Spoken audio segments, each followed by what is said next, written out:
চলে যাচ্ছি ডিপার্টমেন্টের ট্যুরে বান্দরবান কক্সবাজার। আশা করি অনেক মজা হবে। আমরা এখন চলে যাব টাউন হল মাঠে, ওখানে আমাদের জন্য বাস ওয়েট করতেছে। এরপর সরাসরি ক্যাম্পাসে চলে যাব। চলে আসছি ক্যাম্পাসে, এখন বাস উঠবো। সবাই ছবি তুলে, অন্ধকার আমাকে দেখা যায় না ভালো মতো।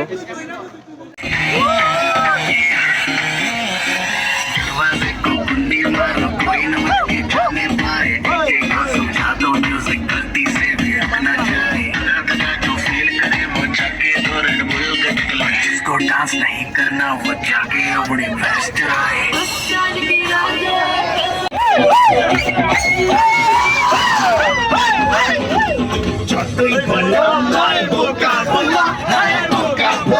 সারা রাত নাচানাচি করে আমরা বান্দরবানের কাছাকাছি চলে আসছি।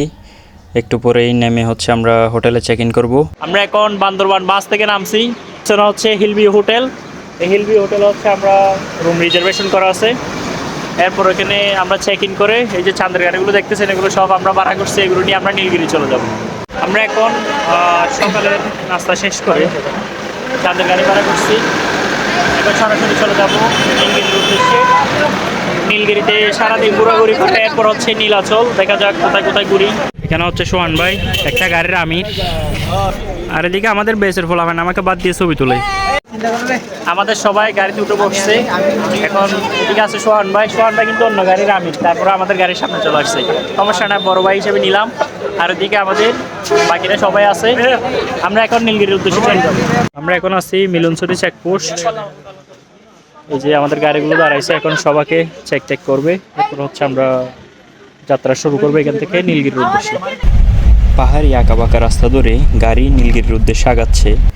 যতই সামনের দিকে এগুচ্ছি ততই বেশি সুন্দর লাগতেছিল। একটু পরে আমরা নীলগিরি পৌঁছে গেলাম এবং সারাদিন একটু ঘোরাঘুরি করলাম। নীলগিরি ঘোরাঘুরি শেষে আমরা আবার চলে আসলাম নীলাচল। এরপর আমরা চলে গেলাম সরাসরি হোটেলে। সারা রাত জার্নি করার পর অনেক বেশি টায়ার্ড ছিলাম। পরের দিন ভোরে আমরা ঘুম থেকে উঠে সবার ব্যাগপত্র গুছিয়ে নিলাম এবং আমরা একটু পরেই মেঘলার উদ্দেশ্যে বের হব।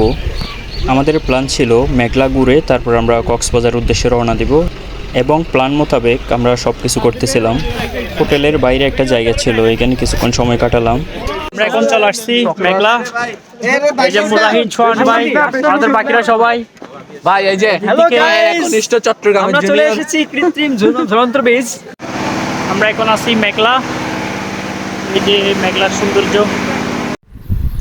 মেঘলায় দুইটা ঝুলন্ত ব্রিজ আছে। একটা ঝুলন্ত ব্রিজ দিয়ে গিয়ে 15 মিনিটের মতো একটা ট্রেকিংয়ের পথ আছে, ওটা শেষ করে আরেকটা ঝুলন্ত ব্রিজ দিয়ে ফিরে আসা যায়। কিছুদিনের মধ্যে কয়েকবার মেঘলা আসা হলো, কিন্তু এই ট্রেকিংয়ের পথটা কমপ্লিট করে নেয়। আজকে এটাও কমপ্লিট করে ফেললাম। মেঘলার অন্যতম আকর্ষণ হচ্ছে এই লেক। এখানে কায়াকিং করার জন্য ছোট ছোট কায়াকগুলো ঘাটে বাঁধা আছে। এখন কায়াকিং করতেছি, অনেক মজা লাগতেছে। এই যে আমরা এখন আছি মেঘলা যে লেকটা আছে, এই লেকের মধ্যে। এই যে পিছনে ঝুলন্ত ব্রিজ দেখা যায়। মেঘলা আমার কিছুদিন আগেও আসা হয়েছিল, কিন্তু আমি তখন কায়াকিং করি নাই। এখন কায়াকিং করতেছি, কারণ টাইমও আছে আমাদের হাতে এনাফ। আমরা পুরো যে ট্রেকিংয়ের রাস্তাটা ওটা শেষ করে এসে এরপর কায়াকিংয়ে নামছি। আর বাকিরা সবাই ওইদিকে ঘোরাঘুরি করে শেষ করে আসতেছে ট্রেকিংয়ের রাস্তাটা। আমরা এখন মেঘলা ঘোরাঘুরি শেষে কক্সবাজার উদ্দেশ্যে রওনা করব। এরপর বাকিটা কক্সবাজার গিয়ে দেখা হবে। কক্সবাজার গিয়ে আমরা দুপুরের খাবার দাবার খেয়ে যে যার যার মতো ঘোরাঘুরি করলো। এরপর রাতের বেলা শুরু হলো কালচারাল নাইট।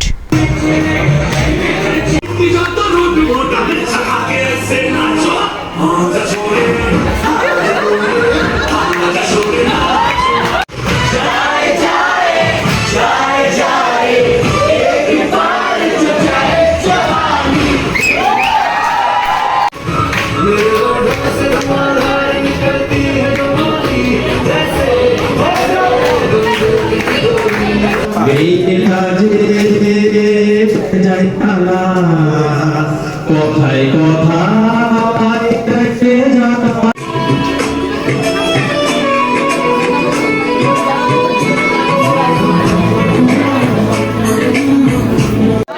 আমরা এখন বারবিকিউ খাওয়ার জন্য বসছি।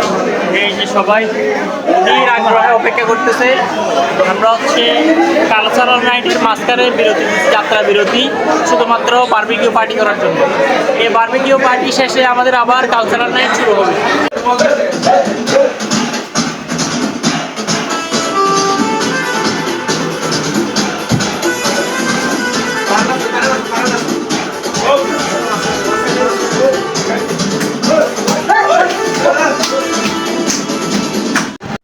সারা রাত নাচানাচি করার পর পরের দিন আমরা বের হয়ে গেলাম পাটওয়ার টেকের উদ্দেশ্যে। মেরিন ড্রাইভ রোড দিয়ে গাড়ি এগোচ্ছিল, অনেক বেশি বাতাস, অনেক বেশি মজা লাগতেছিল। এখন আসি লাল কাঁকড়া বিচ। এই যে এখানে সাঁকুটা কিন্তু অনেক সুন্দর। এই যে সেই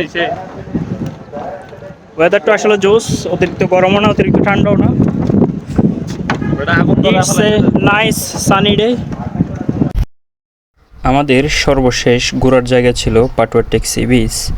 ওইখানে ঘোরাঘুরি শেষে আমরা সবাই হোটেলে চলে আসছিলাম, কাপড় চোপড় গোছাই নিয়েছি, সাথে রাতের খাবার খেয়ে আমরা আবার কুমিল্লার উদ্দেশ্যে রওনা দিয়েছিলাম।